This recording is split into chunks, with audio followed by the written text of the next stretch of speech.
how to analyse an unseen poem. It takes only 4 easy steps. I'm going to use a poem that perhaps you already know. We're going to begin at the beginning. So you've read through the poem really quickly and now you've got a sense of it, and you're just going to focus on the first 3 lines. You're going to practice saying a lot about a little. Well, I start with just any word that grabs my attention, and here it is, last, and there's my quick explanation. I'm thinking quickly here, so now a second explanation. Everything I notice I write down. I don't edit anything at this stage. I just want to get my ideas down on the page quickly. I'm going to write that opening in paragraphs. So this is what it might look like as a paragraph. Okay, I've explored the opening, but now I want some higher grades and I'm going to think about the poet. Well, Browning's dead, of course, and actually I don't care what his point of view is. I'm just going to brainstorm. Now, of course, you just need one idea, and I've put so many down to show you a real truth about poetry. There is no right answer, and so your answer is always right. Now, I'm probably in the middle of an exam because this is an unseen poem, but I'm still going to draw. Okay, this is the image I see when I shut my eyes, and that's the image you're going to draw. It took me 20 seconds to draw that. Actually, my central image appears at the end of the poem, but that doesn't matter. It's the image that you saw. So now I know which quotation I need to write about. First, I noticed the word Neptune.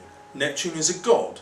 He represents how the Duke sees himself. He sees himself as godlike. He has the power of life and death, and he's ordered his wife to be killed. His wife, however, is represented by the seahorse. She's nothing to him, and as a god he can kill her without feeling any guilt whatsoever.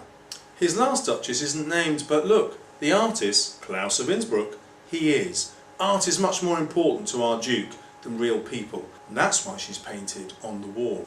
The poem ends with an exclamation mark. The most important thing to the Duke is me.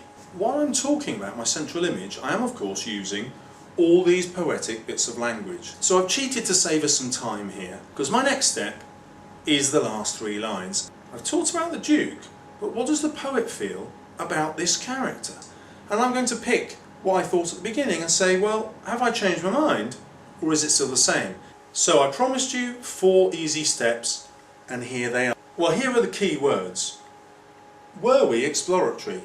Yes, we were. We had several interpretations at the beginning, quite a few at the end, and we explored what that central image was. At the end, you're coming up with your final view of the poet's point of view, and that's evaluation.